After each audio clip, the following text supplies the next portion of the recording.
It's 10:13 and 10 seconds on the 7th of July 2009. I'm going to talk about lucid dreaming and interacting with dream figures. Well, I used to be an expert lucid dreamer where I could have 4 lucid dreams a night, sometimes 3 per week, but I'm not so good at it now because I don't focus on it.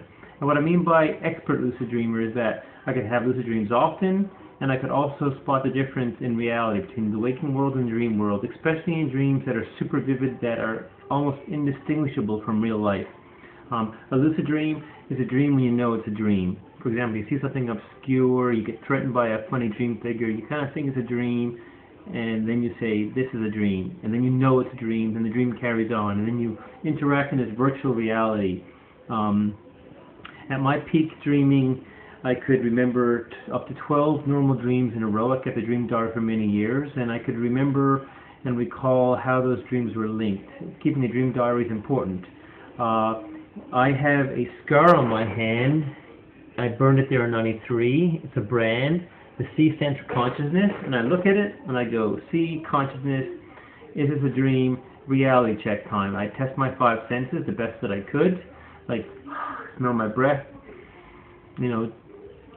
taste my mouth, look around, look for strange things, listen for strange things, and then try to recall, pinch myself, look at my hands, explore my C scar, explore my vitiligo. Often your hands are a giveaway. Here's my first bit of vitiligo, I got it in '93. Here's a scar I got like 4 days ago from trying to get my bank card out of Tesco's newspaper dispenser when I lost a bank card. Like right now I know that I'm awake because I can remember my whole day up till now. Then the last thing to do in the dream is to recall your day up till then. If you haven't established that you're in fact dreaming, you can also check your stopwatch. You can go between modes. You can compare the seconds on your time setting to the stopwatch that you set running, and then go between the modes and expect what seconds will come up. And often your stopwatch won't work. Like things in the dream don't work. Physical things and people. But then it's important to stay conscious, because when you're in a super vivid lucid dream and it's really cool, you can get too excited. And if you get too excited, you got to stay calm. If you notice the dream's starting to fade, I got an alarm set. So when this alarm goes off, I got 1 minute left. So I'm going to do a video 10 minutes for YouTube. Yeah, you got to not get excited. And if the dream has to fade, you can spin around to stabilize the dream. But then also the dream wants to absorb you and take away your consciousness. So you got to have a task, an experiment. And my experiment was always EPIC, which stands for EPIC. Explore, go look for dream figures to talk to. Parallax is test your eyes. So that's the difference in the views your eyes get to your brain. So I'd often put my finger out in front of an object, the camera lens or a tree or a house in the dream world or even the real world. And if you do this, I close my right eye and my left eye. It always says the same, but my right eye has a good parallax. It shifts by 1 finger length, so my fingers move this much. But in the dream world, that's always very obscure. Sometimes there's no parallax, sometimes the parallax is very far, or sometimes it's just perfect. But so you can't use parallax as a reality check, but it's really interesting to do this in the dream world, because your physical nervous system is one thing, but your virtual nervous system in the virtual reality of a lucid dream is another thing. Then interact, so talk to dream figures. Go find dream figures. Say, hi, I'm Dave. What's your name? They'll say a name. They'll deny a name. They'll say I won't have a name. They might not know their name. They might be defensive. They might even strike out and have a fight with you. But if you can engage with a dream figure, then there's one of 2 things you can do. You either do simple math or play guess the animal. Guessing the animal is good. You can define the rules. Say, ask a bunch of questions and try to guess the animal. And then they're a bit defensive, or they don't want to do it, or you say, I'll give you a hint, the animal has 2 legs, and I got a tail. You can make it really obvious, and sometimes they're really slow to get to the answer. If from Australia, they'll go kangaroo. And it's really fascinating how dream figures interact with you. Sometimes they're very good, and sometimes they're very, very daft. Almost scratch your head kind of daft. But I like the super genius dream figures, like playing maths with them.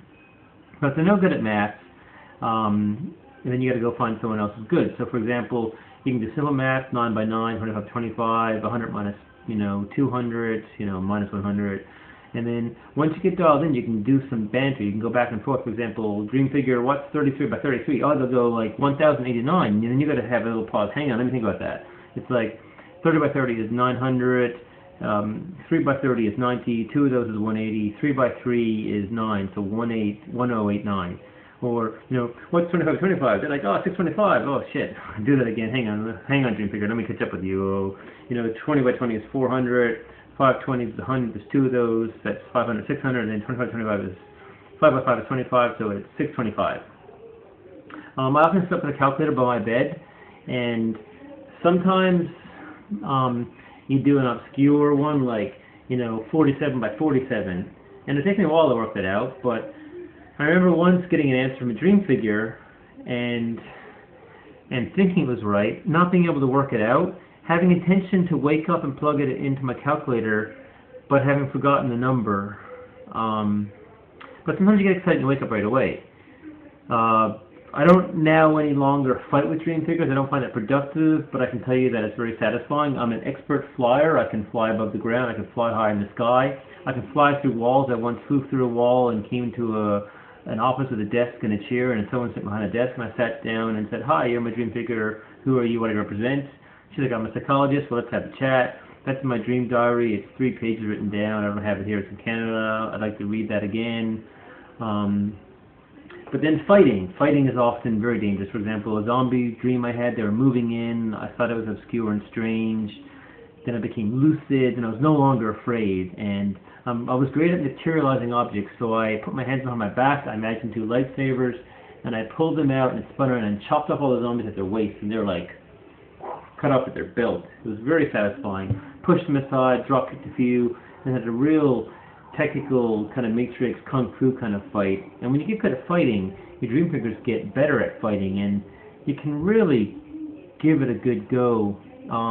Once when I was lucid, walking around a dark hallway looking for dream figures to talk to, I was grabbed by a 3-toed talon by the head. It lifted me off the ground. My feet were kicking. I was fully lucid. It lasted longer than I wanted it to last because I tried to melt the leg. It wouldn't melt. I tried to pull it off me. It wouldn't melt. Then I wanted to wake up, but I couldn't wake up. And I was there for a prolonged, maybe 10, 20 seconds, really scared because I didn't have control. That was the only thing in a dream I've never had control of. Control is important because you could, for example, walk. This is a dream. I'm walking down a hallway, and I'm going to turn the corner, and Cindy Crawford's going to be there. And dream sex is great because when you turn that corner, Cindy Crawford could be there, and it's very enjoyable. For example, I remember going down my hallway in my school. Well, I knew it was a dream because what would I be doing in my old high school? I'm lucid right now. What am I going to do? Well, I haven't set aside a project for tonight. My next lucid dream experiment will be to test a dream figure for a pink poodle. So all this week I'm going to be imagining that the whole world is a dream. I'll do 50 reality checks by looking at my C, and then I'm going to go find a dream figure and say what animal I'm thinking of, and the answer will be a pink poodle. But in this dream in my high school, I imagine when I open this door in this classroom, which is closed, the most amazing painting is going to be on the walls. And I can remember very vividly that dream still to this day. I open the door, I walk into a room, and there's all these beautiful paintings all over the walls. And these are all created by my subconscious mind, and I could walk around this room and look at this art and be completely amazed by it. For me, lucid dreaming was always an escape from reality, and I got very, very good at it. And that's why I burnt a C into my hand, because lucid dreaming was very important to me at one point in my life. So in terms of making a mistake, there's no way that I would ever think that the waking world is a dream, because I'd be insane. So we got 1 minute left. However, in the dream world, when you get good at lucid dreaming, they become hyper-reality, where you often question reality and you reach the wrong conclusion, which is called pre-lucid. And I can't tell you how disappointing it is to check reality and reach the wrong conclusion. It really is just awful, because normally lucid dreams don't come very often, and you've got to focus very hard to have a lucid dream. So for the next week, I've got to do 50 reality checks a day. And some days I've got to be like a Tibetan dream yoga monk, where I got to imagine the whole day is just but a dream. And I got to imagine where my pink poodle is going to turn up. So I expect within a week I'll have that lucid dream. And I'm also going to do math then in this dream, and question a dream figure on math. So it's going to be very interesting. And I'll get back to you on the results of those 2 experiments. So we're coming up to 10 minutes. It's 10:52. And we have 10 seconds left to get this video on YouTube. It's going to be less than 10 minutes. 53, 54, 55, 56, 57, 58. Stop.